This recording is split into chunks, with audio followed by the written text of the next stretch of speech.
All right, now look, today we are going to be making Jamaican black cake or Caribbean black cake, black Christmas cake, Caribbean black Christmas cake, whatever the hell you want to call it.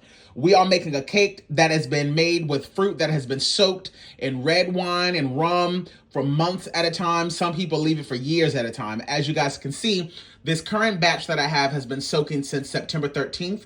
I have 2 more containers like this downstairs in my basement that I'm going to let sit until next year. So when I make this again next year, it will have been soaking for a year. So I'm really looking forward to that. Now, just right off the gate, this is not an original recipe of my own. I will leave the name of the ladies whose recipe I'm using down in the comment section. So I'm looking forward to trying this out. This is what we're going to need: dark brown sugar, molasses, whole nutmeg, flour, vanilla extract, of course, the soaked fruit. If you've not seen how I made the soaked fruit, go check out that video because I do already have that posted. Some room temperature salted butter, that's a half a cup. Cinnamon, allspice, browning, Himalayan salt, the fine grain kind, baking powder, 6 large eggs that are at room temperature, 2 limes. I also have a 9-inch baking pan here, and then I'm going to be using the Pam Perfect Release Spray because you guys know I love using this one. The one with flour is the best because it doesn't leave any weird artificial taste in your stuff. So, you see that? You see that? You see that? You see that? Don't ask me for the damn ingredient list. Come on, child, let's try this recipe. Alrighty, y'all. So what I have here is 1.5 cups of all-purpose flour, and I'm going to go in now, and I'm going to add in about 1 teaspoon worth of some freshly grated nutmeg, just like so. Boom, boom, pow. I'm now going to add in 1 tablespoon of some cinnamon. And I'm doing all of this in a little separate bowl here. So that way, when I go and start adding this to the mixer later on, all of my dry ingredients can kind of already, be mixed together so that I don't mess around and overwork the batter itself. So add 1 tablespoon of cinnamon. I'm going to add in 1/4 of a teaspoon of allspice. I'm going to be adding in 1.5 teaspoons of baking powder. So 1.5. And then I'm going to be adding in a 1/2 teaspoon of some salt. Just like so. Give all of that a little whisk together. That way, like I said, when we go to add this into the mixer later on, all the dry ingredients are already mixed together. And if you wanted to, you can run this through a sifter just to make sure that you've gotten out any lumps. Okay, so in my bowl here, I'm going to be adding in a sifter, and I'm going to pour through about 2 cups worth of the soaked fruit here because I'm only going to need 2 cups worth, but I don't want to waste any of that liquid. So that's the reason why I make sure that I'm doing it over a bowl because, again, I want all of that goodness. I'm only going to be using 2 cups of this, and I'm going to be running it through a blender to kind of really smooth it out. This is way more than 2 cups. Don't worry. I'm going to measure it out to end up with 2 cups worth. But that liquid right there, baby, don't get rid of that because we're going to be using that. But look at that. This has been soaking since September 13th, 2024. And when I tell you, this shit smells strong. Okay, so let me show you guys what I've done here. So I've taken a liquid measuring cup and I have taken out 3 cups worth of the soaked fruit here. Now, the reason why I did 3 cups is because when I blend this down, clearly it's going to reduce, and I want to be left with about 2 cups worth. It's okay if it's a little bit more, but I know for a fact that it's going to blend down, so I'm going to start off with about 2.5, 3 cups. As far as the liquid, I've only kept about 1/2 cup, and that really is just so that I can help thin out the pureed fruit. And then whatever's left over from this, I'll just pour on top of the cake itself when the cake is done. And then I just put everything back in here.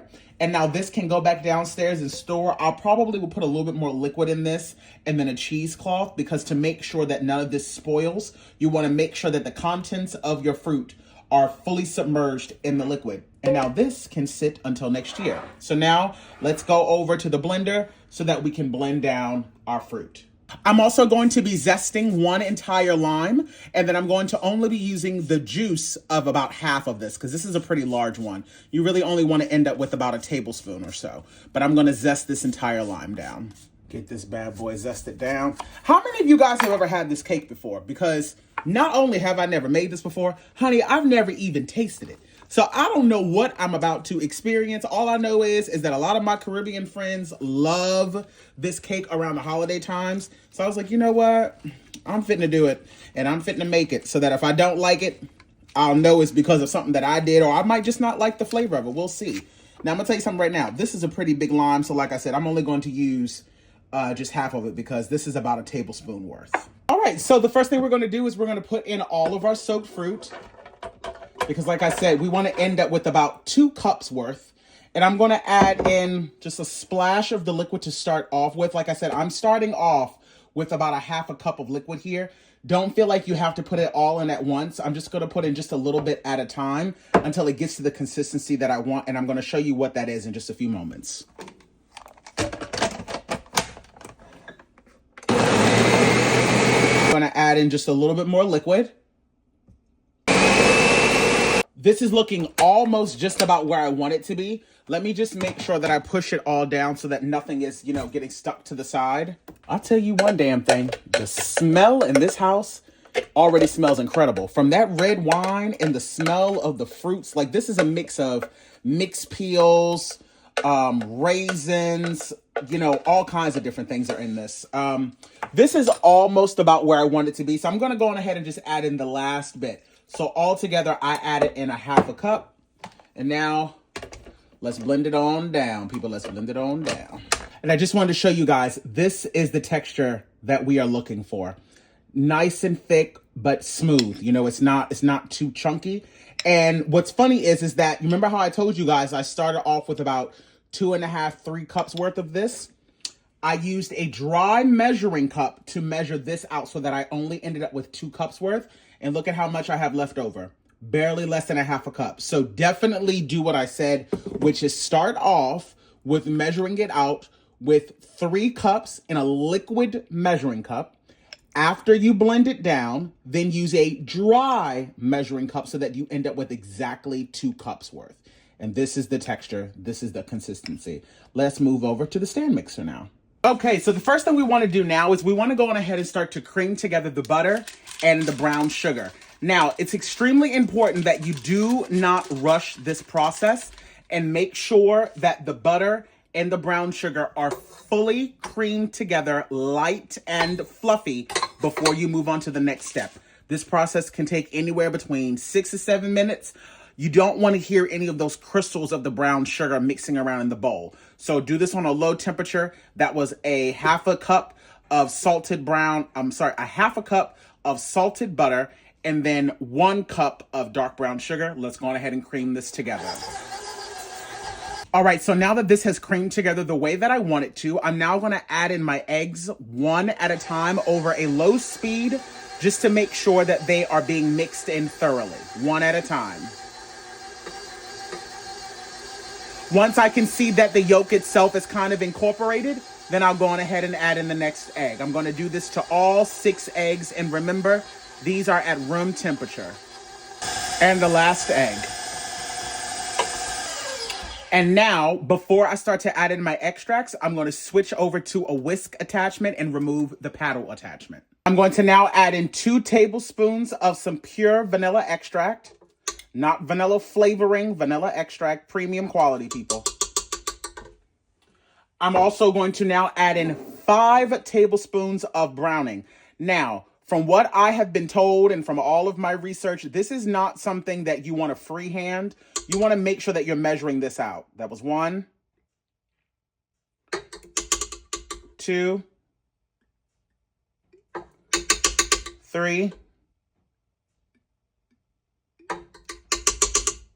4, and this is the last one. And the reason why you don't want to freehand this, the more browning you use, yes, the darker the cake will be, but that will also make your cake very, very bitter if you add in a lot. And I think that is really the reason why a lot of my Caribbean friends say that they didn't like the Caribbean black cake growing up, because some of them say that it's too bitter. So I'm hoping that this is going to be the perfect balance. We will see. Again, this is me testing out someone else's recipe. And if I don't like it with this much browning, then when I make it again, I'll probably make some adjustments. But for now, we're going to stick to what her recipe called for, which was 2 tablespoons of vanilla and 5 tablespoons of the browning. And we are also going to be adding in 2 tablespoons of molasses. This is also going to add a lot of flavor, really deep, rich in color. 2 tablespoons of that. And now we're going to whisk all of this through. As you guys can see, now it's starting to get that really dark, black, rich color that it's known for. I'm now going to add in the juice from the half of the lime. Add that all in there. I'm also going to add in all of the zest. This all just smells incredible. And I haven't even put the fruit in yet.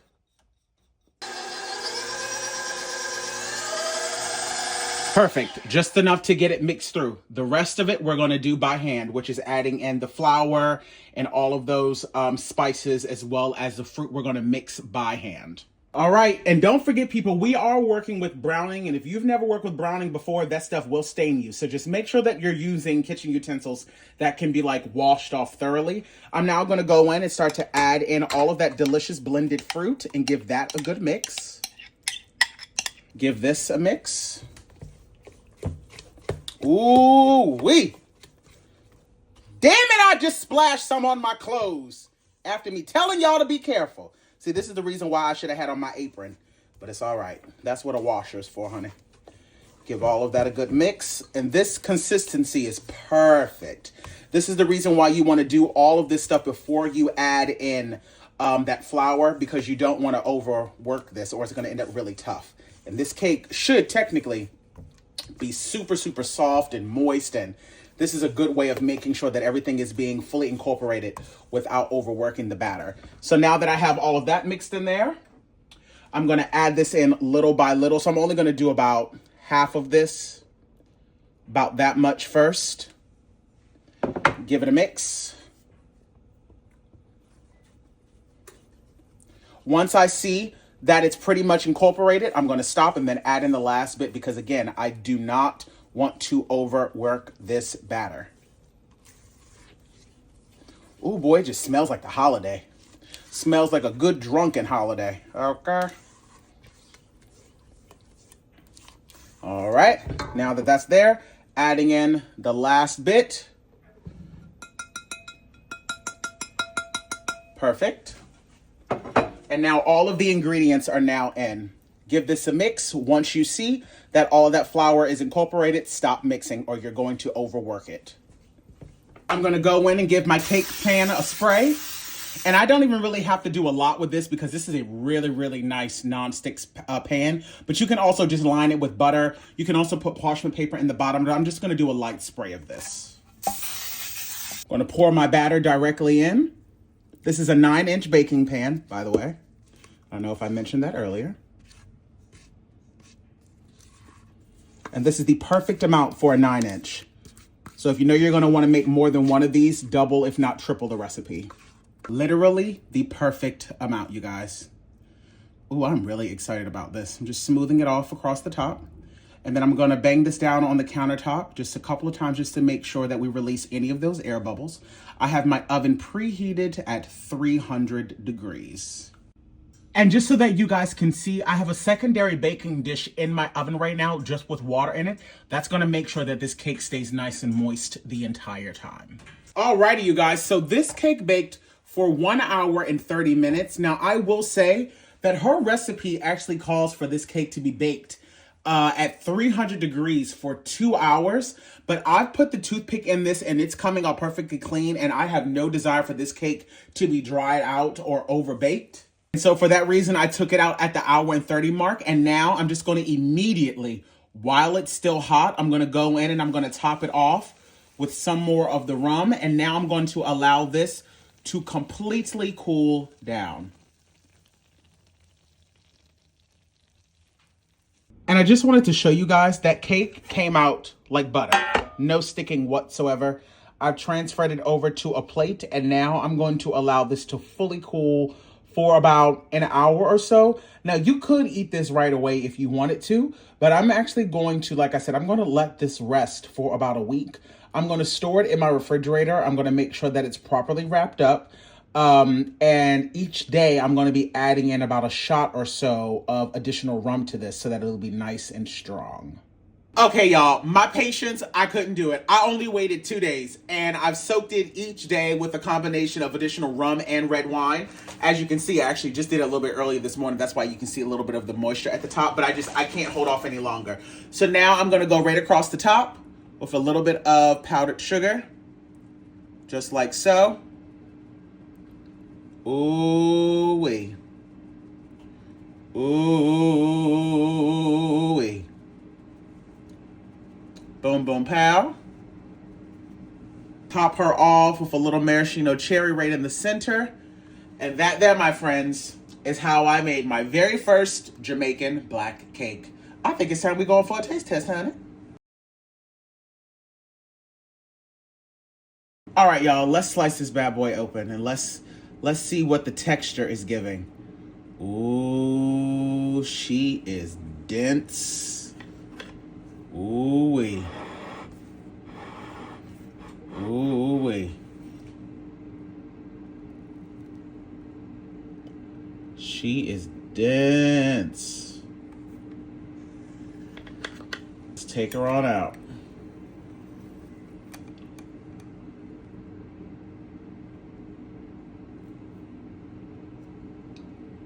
And that there, my friends, is how I did it. It looks fantastic.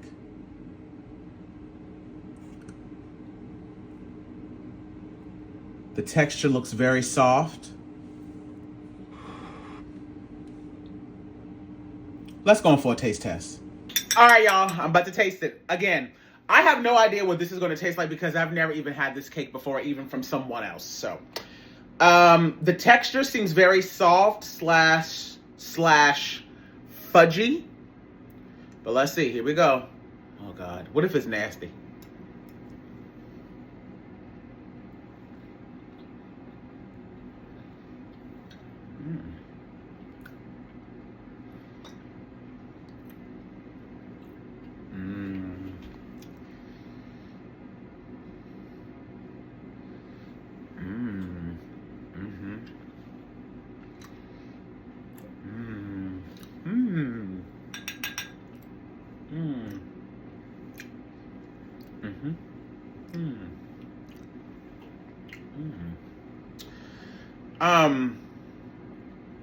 Wow, I wasn't expecting this to taste like this. You can taste all of the fruit.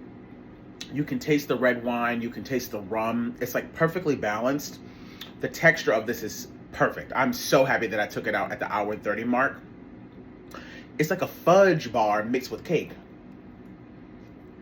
But like the hints of fruit. It's not dry. It's not overly sweet.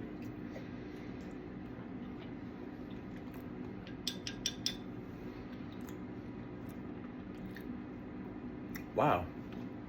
Make this. Ooh. I cannot wait till next year. Because again, like I said, the fruit that I have downstairs will be soaking for a whole year.